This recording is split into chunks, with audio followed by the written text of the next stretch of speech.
The wagon turned off the Philipsburg road at dusk, and that was how Eliza Wren knew her stepmother had lied again. Miss Havel's boarding house sat east of town by the livery. This trail climbed west into the dark timber above Black Alder Creek, narrow as a promise made by the wrong person. The driver kept his eyes on the mules. Snow hissed under the wheels.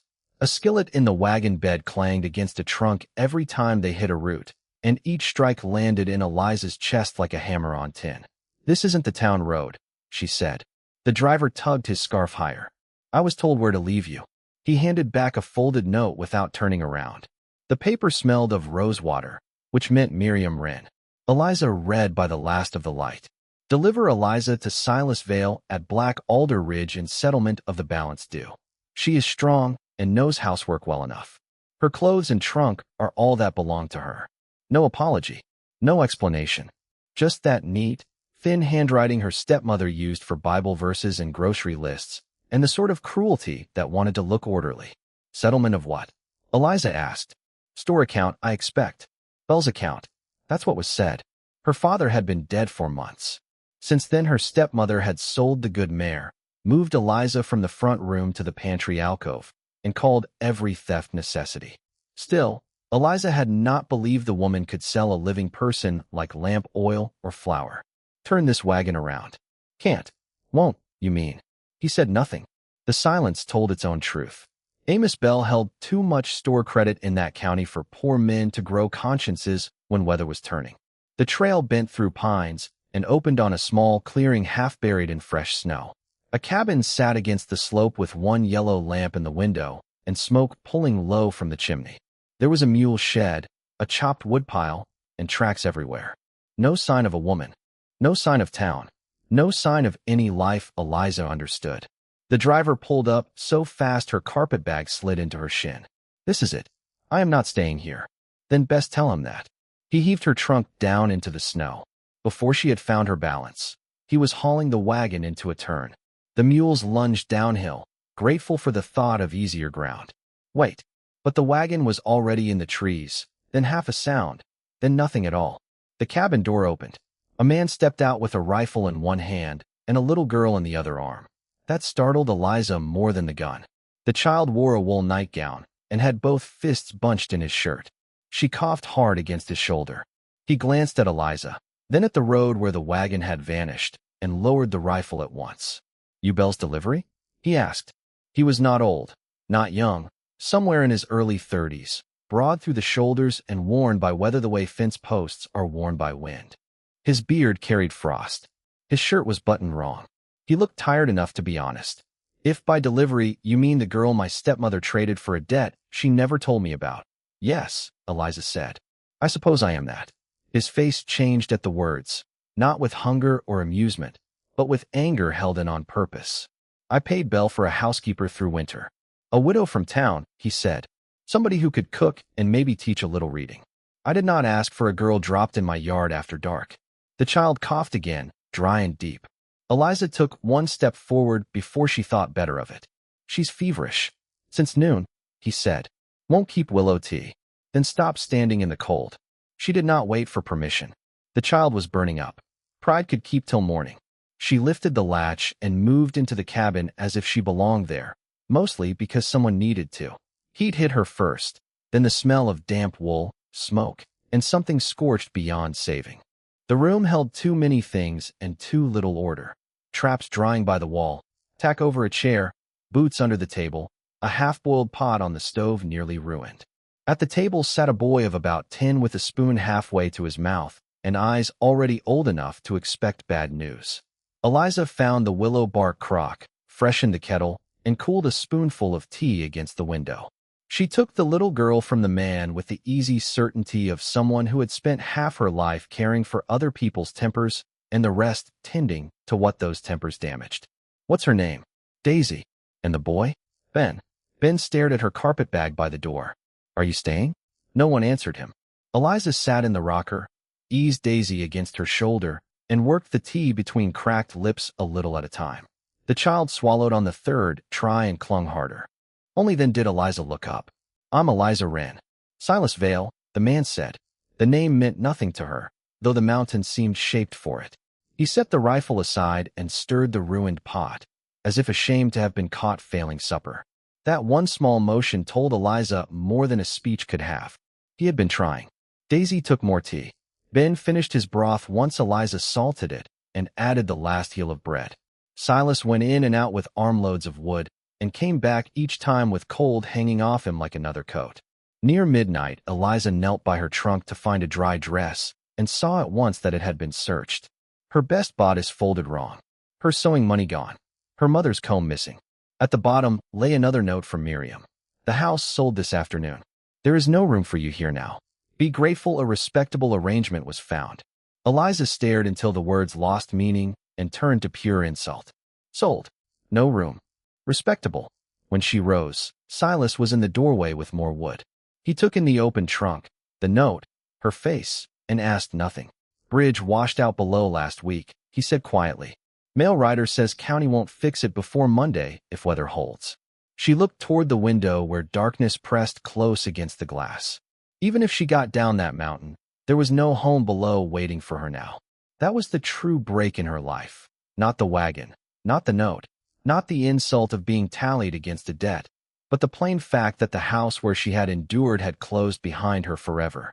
She folded Miriam's note into a small square and put it back in the trunk. The child needs another dose before dawn, she said. Silas nodded once. All right. Before we go farther, tell me where you're listening from tonight. A kitchen in Kansas, a porch in Queensland, a flat in Leeds with rain at the window, a farm road in Saskatchewan after supper. Stories travel better when they know whose hands are carrying them. The storm did not break that night, and neither did Eliza. 3 days passed before the sky cleared. Daisy's fever turned, leaving her weak and hungry. Ben spoke little but watched Eliza move through the cabin with open, careful attention, as if she were a new hinge on a door he wanted badly to trust. Silas slept where he dropped, in a chair, against the wall, once with his forehead on the table beside an unopened sack of beans. On the first blue morning after the storm, he stood at the rail shaving a length of ash with his pocket knife, while Eliza took water from the barrel. Mail rider should come today, he said. If you want down to town, I can send you with him. Before Eliza could answer, Daisy came through the door wrapped in a blanket and fastened both arms around her skirt. It was not dramatic. The child simply chose her and assumed the choice would hold. Silas looked away first. The mail rider arrived by noon with coffee, one letter for Silas, and town talk enough for half the county.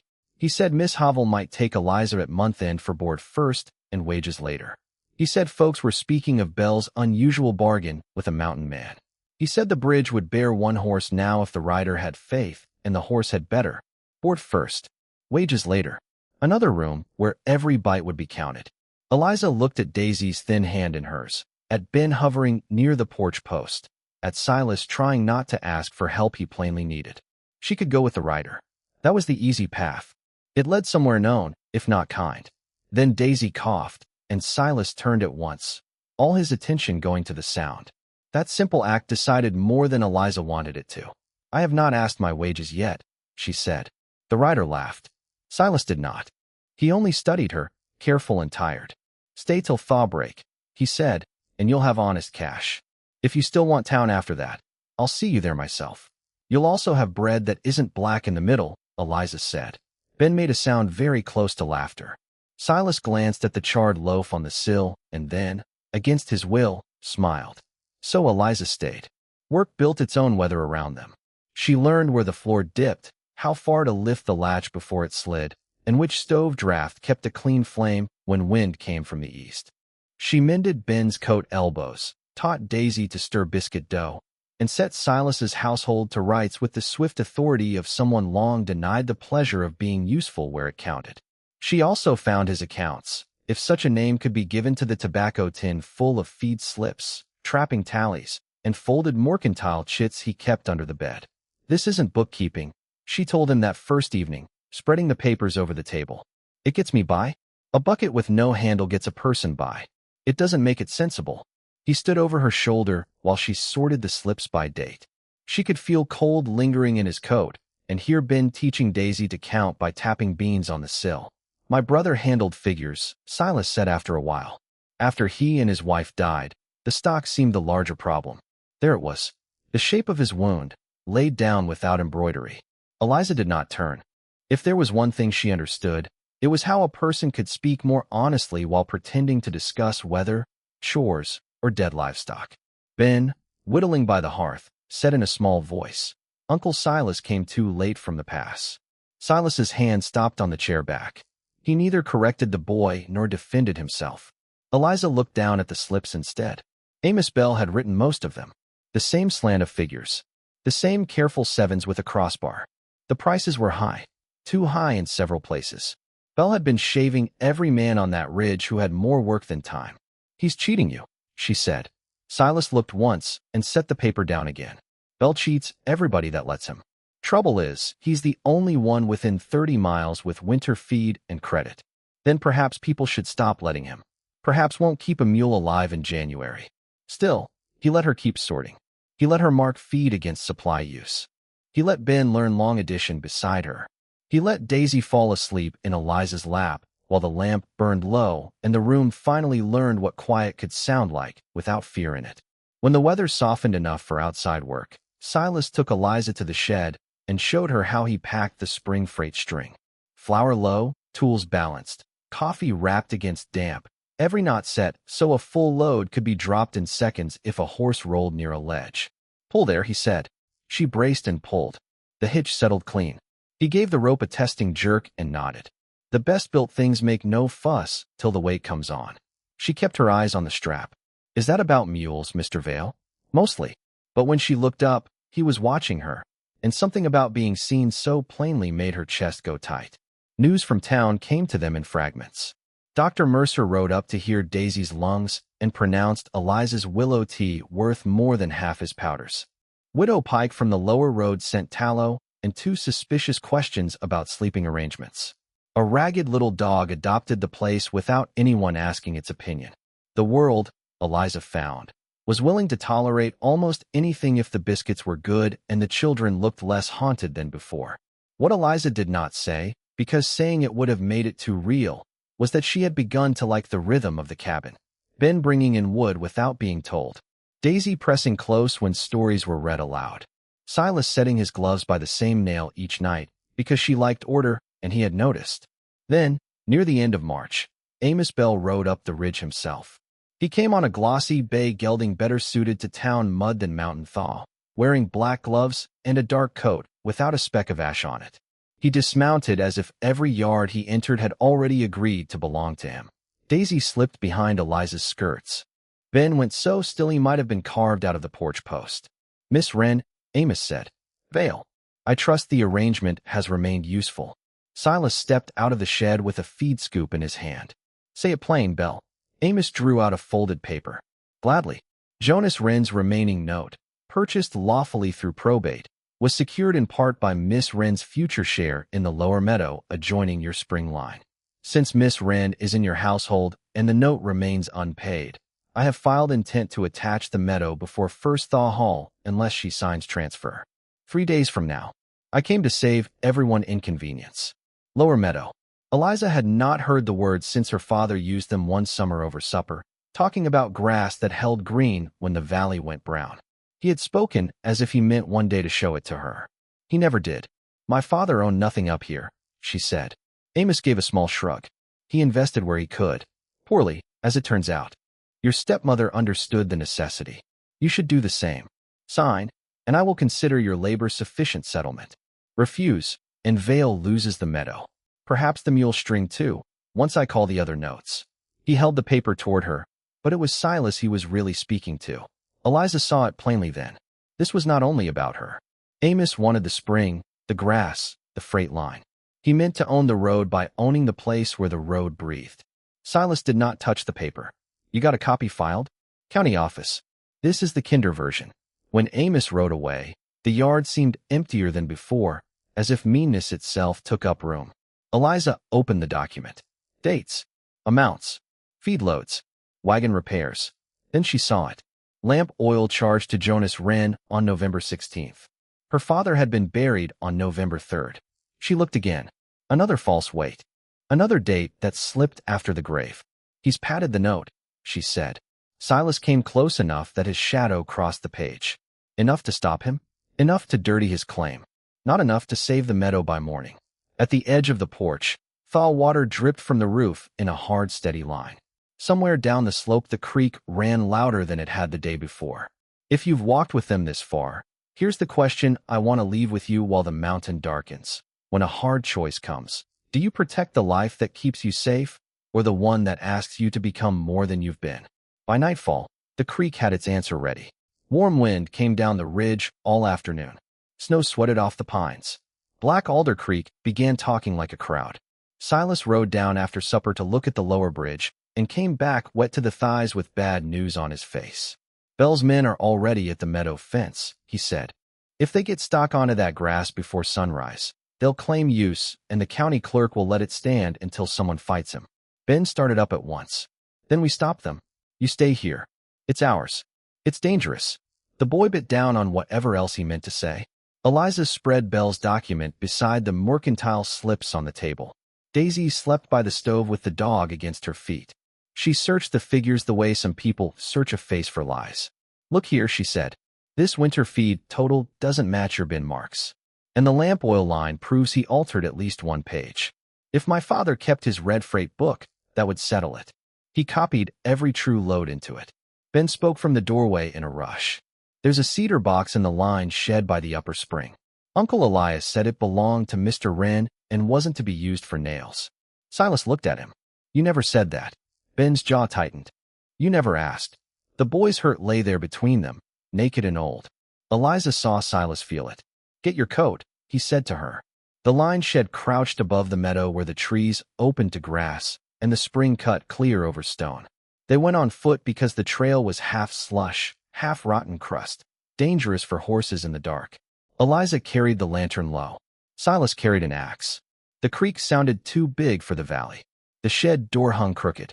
Inside, rain leaked through the roof onto old crates and broken traces. Eliza swept the lantern across shelves, pegs, moldy sacks, and then saw it. A cedar box shoved behind a warped shovel, iron-hasped and thick with dust. Her father's box. She knew it before she touched it. Silas dragged it free. The lock held. The second axe blow split the hasp. Inside lay an oilcloth bundle, 2 soft receipt books, and a flat envelope with Eliza written on it in Jonas Wren's square hand. Her breath caught.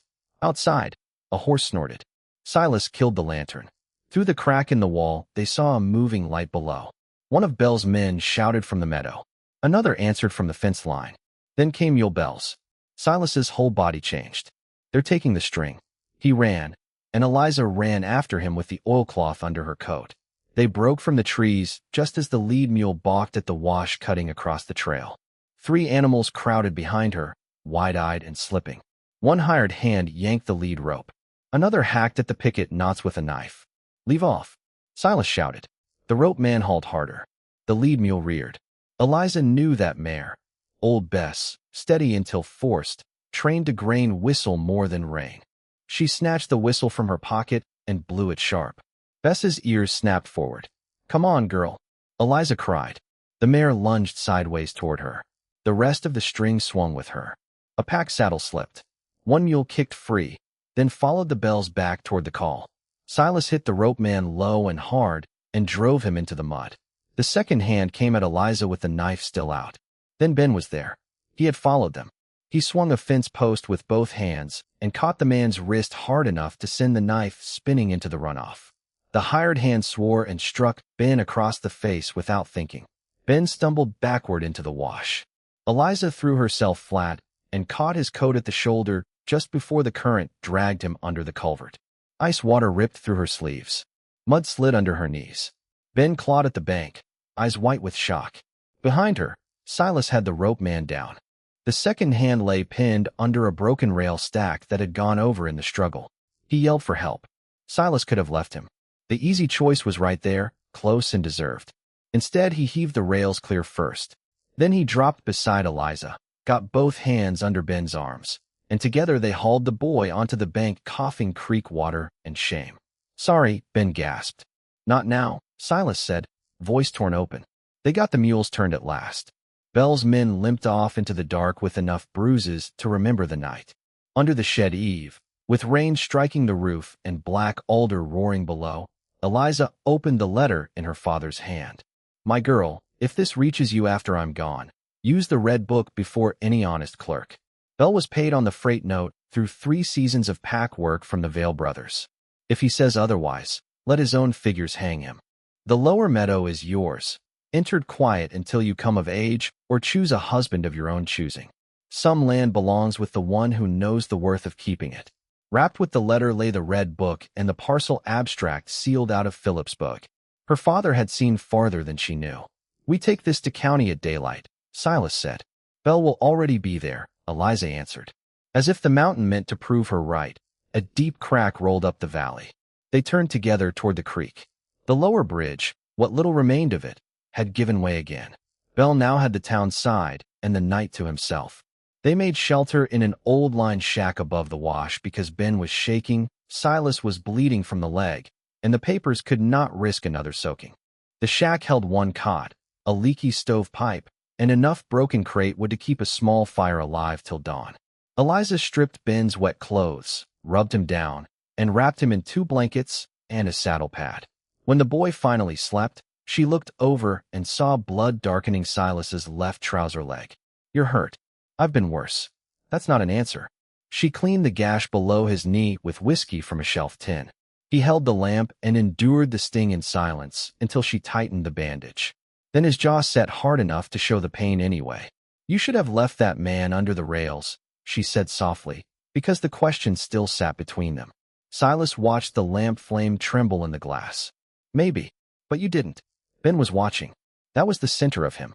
Not pride, not performance. Just the stubborn wish that the boy growing under his roof would not learn cruelty from the man keeping him alive. Silas reached into his coat and held out a plain iron key on a strip of leather. Cabin key, he said. Eliza stared at it. Why? Because hired help don't carry the only key. And because if Bell keeps us cut off till morning, I want one thing plain between us. Nobody in that house thinks of you as dead anymore. She took it. In her stepmother's home, she had owned nothing that could not be entered without warning. Here, in a smoke-leaking shack with the creek trying to tear the mountain apart, someone placed a door in her hand. Ben slept. The stove ticked. Rain eased to a softer fall. Eliza looked at the red book drying by the fire, at Silas's bandaged leg, at Daisy's little sock she had found in her apron pocket, at the key warming slowly in her palm.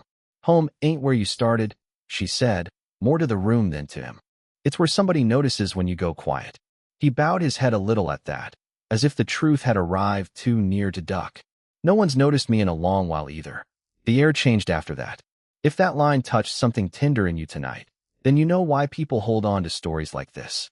Leave a like, subscribe, and stay with me for more evenings where small kindness gets the last word. Near dawn, Ben woke and remembered the other paper folded in the oilcloth. It was in Eliza Vale's hand. If anything happens to us, Silas will think he came too late. Tell him he didn't. We only risked the pass because he always came through for us before. Eliza gave the note to Silas without speaking. He read it once, then again. He did not weep. Some griefs are too deep for that.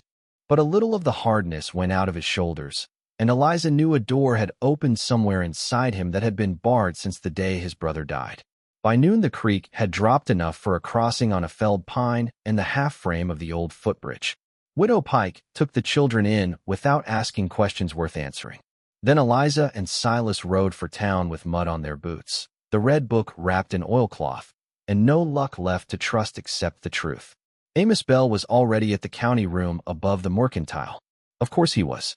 Miriam Wren stood beside him in a blue coat made from Eliza's mother's old Sunday wool, altered to look like something new. People had gathered under pretense of business. Dr. Mercer, the mail rider, the blacksmith, Miss Hovel. Truth pulls a crowd faster than prayer. Amos inclined his head. Miss Wren. Vale. I did not expect such theatrics. Eliza laid the red book on the clerk's desk. Good. Then you'll have fewer excuses. Mr. Henshaw, the county clerk, opened it with more curiosity than loyalty. Red pencil entries marched down each page. Loads hauled, payments received. Bell Mercantile marked settled through pack services furnished by Silas and Eliza Vale over 3 seasons. Dates. Weights. Witness notations. Amos barely changed expression. Any book can be written after the fact. Not by a dead man using old freight marks you copied wrong, Eliza said. She set Amos's blue receipt beside the red book and turned to the false lines she had memorized by firelight. Lamp oil charged to my father 13 days after his burial. Feed totals raised where the quarter load sign was mistaken for a 7. Team shoeing billed on a week the blacksmith can account for elsewhere. She pointed cleanly, one line after another. You counted on widows not reading and mountain men not having time. The blacksmith stepped forward at once. I never shod Wren's team after October. Man was laid up by then. Dr. Mercer added. Jonas Wren was under my care the week Bell claims he ordered more lamp oil. He was not conducting business. Amos turned to Miriam. Surely the widow can speak to her husband's affairs. Miriam's gloved hands twisted once. Eliza saw then not innocence, only fear worn so long it had become habit. I signed what Mr. Bell put before me, she whispered. He said we'd lose everything otherwise. Did you tell him to send me up the mountain as payment? Eliza asked. Miriam closed her eyes. That answered enough. Mr. Henshaw read Jonas Wren's letter and parcel abstract in full. He read the line giving the meadow to Eliza until she chose her own future. He read the line about Bell's greed. When he finished, the room had gone still in a new way. Amos tried once more. A private letter is not a filing. No, Eliza said. The stamped abstract is. My father filed through Philipsburg because he did not trust you. The note was paid. The meadow is mine, and the lien you sold was dead before my father was. There are victories won by force, and there are victories won when one honest figure after another refuses to move. The room tilted, slowly and beyond repair, away from Amos Bell. Mr. Henshaw dipped his pen. I am striking the immediate attachment pending formal confirmation already likely given by this abstract. Given the evidence of false charges, Bell Mercantile's claim appears unsound on its face. If Mr. Bell wishes to protest, he may do so publicly and at length. A low murmur went around the room. Not cheering. Better than cheering. Recognition. Amos took up his hat. The smoothness had not entirely left him, but it no longer fit. Men who live by other people's uncertainty begin shrinking the moment certainty enters the room. Then Mr. Henshaw asked Eliza what restitution she meant to seek from the house sale and estate balance. Every face turned again. This mattered almost as much as Bell's fall. What would the girl do now that she could take? Eliza thought of the pantry alcove, the stolen sewing money, her mother's comb, the note that said be grateful. She also thought of the children waiting at Widow Pike's, of Silas under the leaking stove pipe, of the key in her pocket. My father's watch, she said. My mother's trunk if it still exists. The sewing money taken from my things. And my deed filed proper, so I never have to argue it again. Mrs. Wren may keep the widow's share due her from the rest. Mr. Henshaw blinked, then nodded slowly. Widow Pike, from the back wall, gave the smallest approving tilt of her chin. Miriam stared as if mercy were a language she had forgotten how to hear. Eliza did not explain. Some things are better left done than discussed. Once the papers were entered, the town began doing the rest of the work. The blacksmith returned 2 of Silas's pledged mule shoes without charge. Miss Havel sent Daisy a stack of old readers. Dr. Mercer insisted Ben stop by for chest tonic. By the time Eliza and Silas reached Widow Pike's house, word had already outrun them. Daisy barreled into Eliza's legs so hard the broth spoon flew. Ben stood behind her trying and failing to look older than he was. Did you win? Daisy asked. Eliza looked at Silas. He looked back at her. Neither of them smiled much in those days without good cause. Yes, she said. We did. The practical changes came in the weeks after. Judge Rickman's wire from Philipsburg confirmed the parcel filing and the prior settlement of Bell's freight note. Amos lost the mining camp provision contract when 2 teamsters began checking his weights against old receipts. He kept his store, but folks started reading before signing, and a man who feeds on carelessness finds caution expensive. Silas repaired the meadow fence with Ben beside him and no silence between them that needed hiding from. Daisy's cough left. Eliza found her mother's comb tucked into the lining of the recovered trunk and her father's watch wrapped in a sock at the back of a warehouse shelf. She also found, beneath folded linens, the red scarf her mother wore when she laughed. That nearly undid her more than the day in court had. One evening in late May, with the grass fresh at the spring and the freight road opening at last, Silas came up from the lower trail with dust on his boots and a new paper in hand. "Contracts hours," he said. "Mining camp wants me on regular summer runs. Enough money to hire a hand if the household's tired of me trampling mud through it." Ben hooped from the fence line. Daisy clapped so hard she lost one shoe in the grass. Eliza stood very still. Silas came closer, slow enough to leave room for refusal. "I've got one question left." "All right. When you come back in from the meadow these days," he said, careful as ever, "is it because there's nowhere else to go, or because this is where you mean to be?"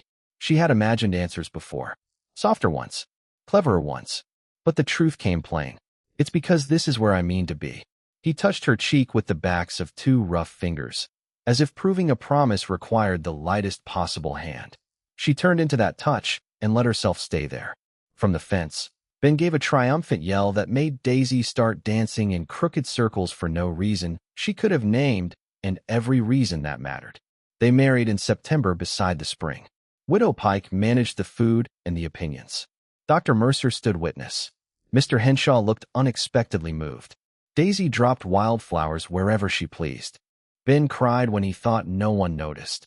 And because this was no longer a family built on shame, nobody made him hide it. Months later, travelers on the Black Alder Road began speaking of the Vale place as the stop where a person could always find coffee, a mended strap, and a table that somehow had room for one more bowl. But family proved itself there in smaller ways than reputation. In Ben's boots drying beside Silas's larger pair. In Daisy reading aloud by lamplight with her head against Eliza's shoulder. In the shelf Silas built level over the wash basin because Eliza liked order and he had listened. In the meadow grass staying thick under snow because the fence had been kept before freeze. On the first deep snow evening of winter, almost a year from the night the wagon left Eliza in that yard, wind feathered white against the window while supper steamed on the table. Ben argued over a freight figure he was certain he had corrected. Daisy insisted the dog needed his own blanket. Silas came in with an armload of pine, paused by the stove, and looked at the room as if he still could not quite believe joy could stay once invited. Then he set the wood down, met Eliza's eyes across the lamplight, and said, "Love don't fill a house all at once. It just keeps the fire long enough for everybody to come in, while beyond the frost-laced glass the first deep snow settled over a roof that finally knew all their names. And next time, I'll tell you about the widowed horse trader who bought a lame mare out of pity and found a hidden child sewn into the bargain. So if that sounds like your kind of evening, stay close, and I'll meet you there."